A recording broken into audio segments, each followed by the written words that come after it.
Dr. Kelly Gushue. She's an investment storyteller, award-winning financial coach, and advocate for women and investing. Please take a seat. The choice is yours. Then we have Lindsay O'Neill. She is a visionary CEO and founder of Wellness Eternal, Hinges.Health, and the groundbreaking Biohacking Index. We're definitely going to explore that in a moment. And then the one and only Nick, Akira Yoshida. Hello, Chief Strategy Officer of YOANDO PHARMA. Welcome. Make yourself feel comfortable. This is the business class. All right. So, Kelly, let me first of all start with you. You have put in so much work in collaboration between women and finance, right? Really how to empower women, like we have luckily so many here in the room today. How do you think can women become more efficient and also empowered when it comes to financial investments? Sure. Hi, everybody. It is amazing to be here at the UN General Assembly Week, so thank you. Thank you to Alpha Whisperers. I'm a financial coach. I teach women how to invest and manage their money, and I come from the industry, so I worked at Fidelity, Citigroup, and JP Morgan, and so I bring those practices when I teach women how to invest. And so some of the opportunities are what some of the challenges are in the industry. So I'll highlight 3 of them. So first is the gender lending gap. And so for small businesses, for small business loans for women, only 30% are allocated to women. And from a capital standpoint, 5 to 10% only of that capital. So there's an opportunity on the gender lending front. On the gender funding front, which is one of the reasons that we're here, is that only 2% of venture capital funding goes to women. So there's a huge opportunity for women to step forward, and especially in some underfunded areas, like we talked about women's health and longevity. And then the third is the gender investing gap. And not only, and I like to say that women have only been investing for decades, where men have been investing for centuries. So we're still in this catch-up mode. And in the US, less than 20% of financial advisors are women. And so there's an opportunity, and I'm just gonna highlight one more trend, that we are in one of the most exciting times in history. Different people have highlighted what's important to them.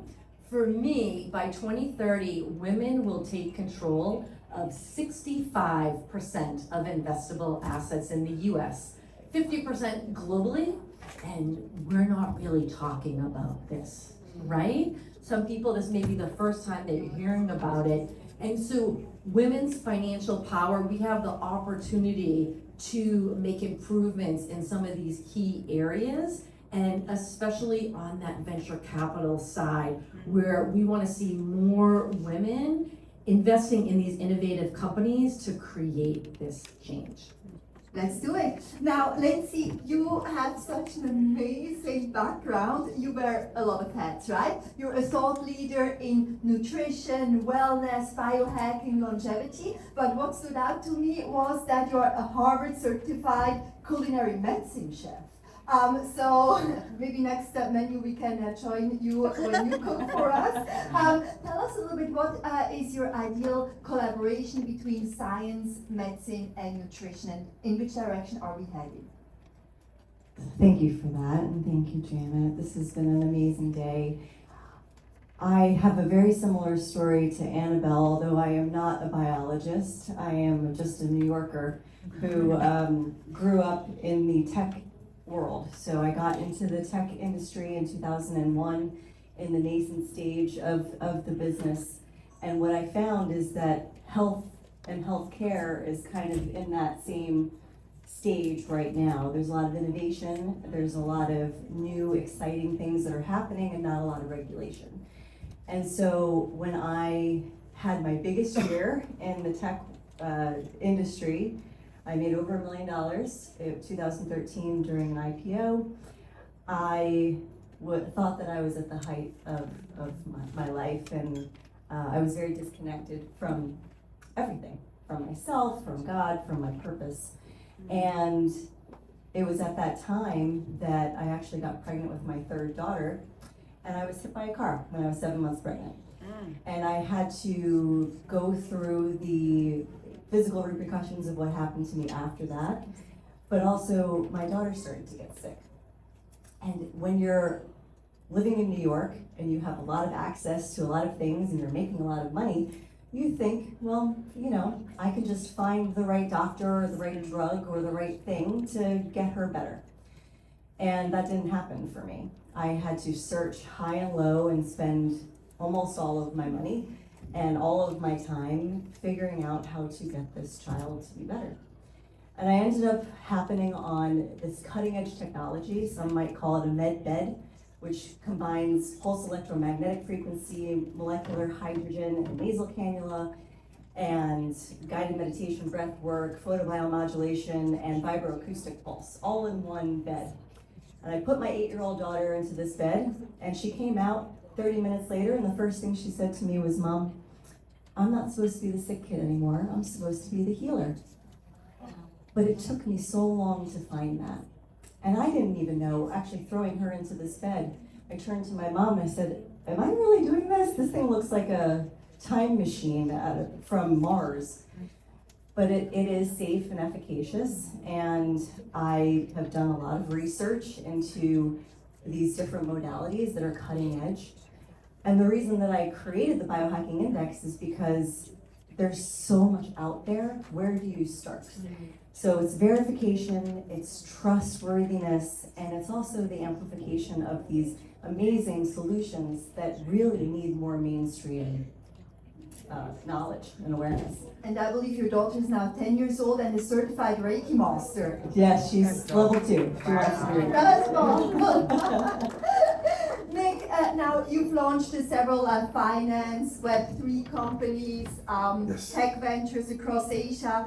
Your track record in fundraising and business obviously is top notch. And now when it comes to your experience with collaborations, how have they shaped you as a leader? Sure. Well, thank you for having me. For starters, Janet, thank you for inviting me. It's an honor to be on this stage. In answer to your question, as far as collaborations and leadership go, I think the leading side of it, the word the leading side is a bit misleading in the fact that collaborations can't be led, as it were. They shouldn't be under a command. They should be more interpretation, yeah, obviously collaboration. But like I personally, I grew up, my mother's Japanese, my father's British, as you might tell from the accent. But I grew up in London under two cultures, basically, so I'm bicultural. And what that's led me to be able to do is interpret between dynamics, between disciplines, between different ways of thinking, which I think that is probably the most important part of the collaboration. Like, for example, like you said, I've been in blockchain, I've been in finance, I've been in music, I've been in food and beverage, I've died around the place. And when you talk to different people from those different spaces, obviously, you know, you're going for the same goal. However, everybody's coming from a different angle, or a different mind state, different opinion, a different environment altogether. And I think, you know, the important thing is to be able to interpret between those different things, between the different dynamics, because they won't be able to come up with that idea on their own. So I guess you could call it like a leader of collaboration. Is what you do is you'd listen, you'd interpret, you'd connect, and then you'd actually get to the goal, which hopefully will be successful. And being a cultural hybrid and growing up between two different cultures, you really are like a chameleon, right? You adapt to the environment. How has this helped you? I think it opens up your mind. You know, it obviously gives you an open mind, but it also tells you that nothing is wrong. You know, because if one side's wrong, then either my mum or my dad's wrong, and that doesn't work, does it? You know what I mean? That's just wrong altogether. So yeah, you know, you keep an open mind and you pick out the good bits, throw away the bad bits, to create something of substance. Kelly, you mentioned that there's a lot of catch up to do when it comes to the female empowerment of women in finance and investments. Now, how can women use more of their financial power to fund and also invest?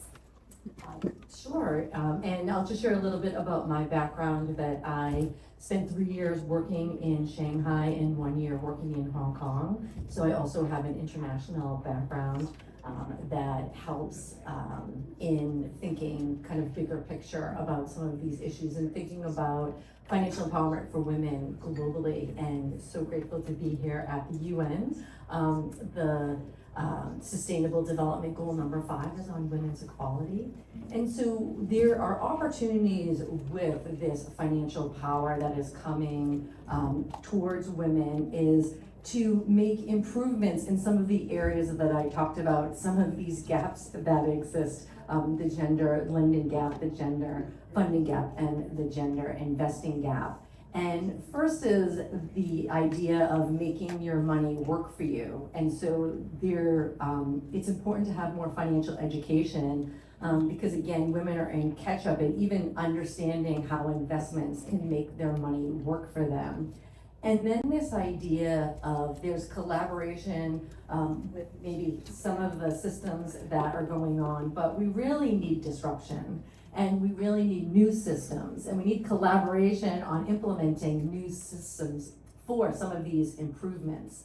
And this is where financial power will come in, where ideally women will help to fund some of the women entrepreneurs helping with this disruption. So women's health has been underfunded and somewhat ignored, and one of the game changers is more women founders.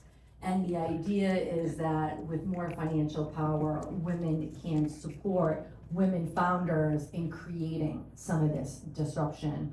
So this ecosystem, I think, is really important, especially funding innovation over the next decade for making improvements in some of these areas.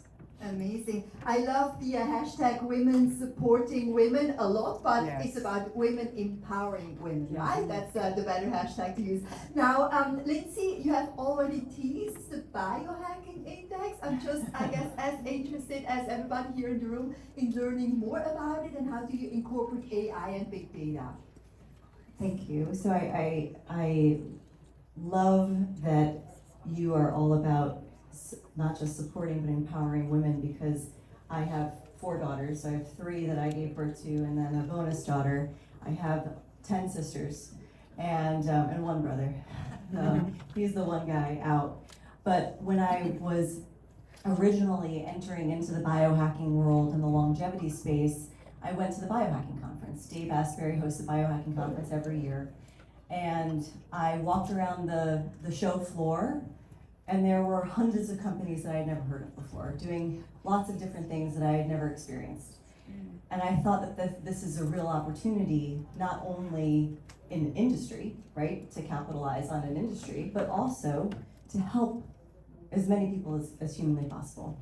But there is no directory, there is no Better Business Bureau for these companies, and many of the founders in this industry are doctors and scientists. They are not marketers, and so they don't know how to actually position their products in the marketplace. And coming from a marketing background, I was starting to bang my head against the wall saying, you have such a great product, but you've spent all of your money in R&D. Why don't you spend some money in marketing and position yourself? And they have no money. So I built a platform that is very cheap to list your business. It's under $1,000 a year. Thousands of companies can list their business. We have over 900 now listed on the index. And every month we have a panel of over 110,000 doctors, wellness center owners, and clinic owners who are essentially like our experts, right? Because they're the ones that are using this cutting edge technology for their patients. And they're the ones that are experiencing the transformation in health. So they're the ones that are actually rating and reviewing all of these technologies and all of these amazing wellness solutions on the Biohacking Index. And then once a month, we publish a Biohacking Index report. We showcase the top 10 companies. This report goes out across our whole platform. I'm actually a Forbes Business Council writer, as well as a Entrepreneur Magazine writer as well, and I've given a TEDx speech. And I have a podcast that reaches over 3.5 million people in 187 countries. So we're really just trying to get the word out, because a lot of people just don't know what they don't know. Absolutely. Well, that deserves a round of applause. Thank you, Lindsay. Nick, tell me a little bit about a challenge that you face when it comes to leadership and collaboration. Sure. I feel like your brother, by the way, on this stage. The only one she has. The only one. I did a project in northern Thailand where it involved, I fundraised for a cannabis farm there. And it was with it in mind that we'll have cannabis-based health wellness solutions all across Southeast Asia. The vision being that we'll take Japanese technology, cutting-edge Japanese technology, take that to rural Thailand and create this amazing super tech cannabis wellness solution. Bang, we go everywhere with it. Oh, lovely. However, there was a simple problem of having Japanese scientists suddenly in the middle of rural Thailand, in northern Thailand. Various different cultural living gaps. Basically, they weren't expecting it. And we foresaw some of it, but not to the extent where it would have these scientists bottom line depressed. The productivity went down, stress levels went up. It was hard to see. So obviously costs went up. We had to bring them back now and again. So there was that aspect of it, which was sort of foreseen, but harder than expected. But the bigger problem was having the vision shared by the leaders on the Japan side, Thailand side. I was sort of in between, but I was more on the fundraising side of it. So I wasn't actually directly sort of a part of the daily operations, as it were. But the number twos, the number threes, the alpha whisperers, they were not really aligned with the concept, you see. So it was just the leader, it was very much a sort of a top-down structure on both sides. The alpha whisperers, the twos, the threes, they didn't really get it, well, they didn't really see the vision together. And so basically the whole structure just sort of fell apart in various different stages, everything from on the farm up to the tech, just all across the board. It just turned into a big mess, basically. And how did you solve the challenge? It didn't get solved. Oh. It didn't get solved, unfortunately. But I did learn a lesson from it, obviously. The lesson being that the old pyramid structure, top downwards, that doesn't work anymore. The twos, the threes, the alpha whisperers need to be listened to, for any project to actually come to fruition. And the voices need to be heard, so it needs to be more of a platform model rather than a pyramid or an upside down pyramid. Either way, it has to be more of a platform model where all the voices that contribute to it are heard. And so, like the IRI project that's been mentioned a couple of times today, our longevity initiative in Japan, we are going with that, because we're combining medicine, we're combining tech, we're combining luxury, we're combining all the various different bits that will make up a clinic, a research institute, and a retreat, all in one project. That can only be done if it's done via that sort of platform that I mentioned. So I learned a good lesson. We couldn't revive the project, but a lesson was learned. And the project in Japan, check it out afterwards with Nick. It looks absolutely stunning. And of course, with the Frequency School, we would love to collaborate as well to bring our sound frequencies there. Last question to all of you in just a short Swiss minute. How could the audience here collaborate with you, Kelly? Sure. Well, my website is personalfinancewarrior.com. And I do one-on-one coaching, and I have a group membership, and you can follow me on Instagram, where I just completed a 30-day money challenge for anybody who's looking for some money tips. And then just in terms of just some of the opportunities that you can think about are you making your money work for yourself? And then if you are, where are some areas for improvement that you can put your funding to? We've talked about several ideas here today. Lindsay? So I would love to work with everybody in this room. After listening to all of you speak, I would be honored to be your sister. I would be honored to be your partner in data. We are actively using the data that we're gathering, not just for efficacy and for reporting, but also to train the LLMs, so all of the learned language models. And so that all of that AI, which is a massive drain on our resources, which I had no idea until today. Thank you, Mr. Wood, for telling us that. Can be an actual asset to the upward movement of humanity, so we can all lengthen our telomeres and live better longer. And so if you would like to reach out to me, my website is lindsayoneil.com. That's LINDSAYONEILL.com. Woo, thank you. What about you, Nick? Collaboration-wise, yeah, I mean, we are open for business, as it were. Anything within the fields of longevity, anti-aging, you know, like you're saying, the data, basically what we're building is a clinic and a research institute and a retreat, and all these three link together. So we'll be doing the research in the research institute with some of the top universities in Japan. That the tech and the science there can actually be treated in the clinic, obviously after certain phases of testing, obviously. But that can be done in the clinic, and obviously you can also do the week-long sort of the luxury treatment, etc., all in one at the retreat. And so every step of these, each one of these needs new tech. They need new ways of thinking.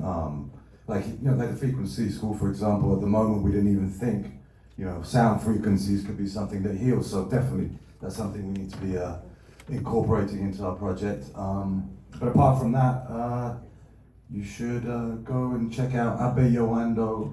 Okay, I'm gonna spell that for you. ABEYOANDO, if you can remember that. .co.jp. Thank you. And we're the first company in Japan actually to get FDA approval for NMN supplement. Yeah. Wow.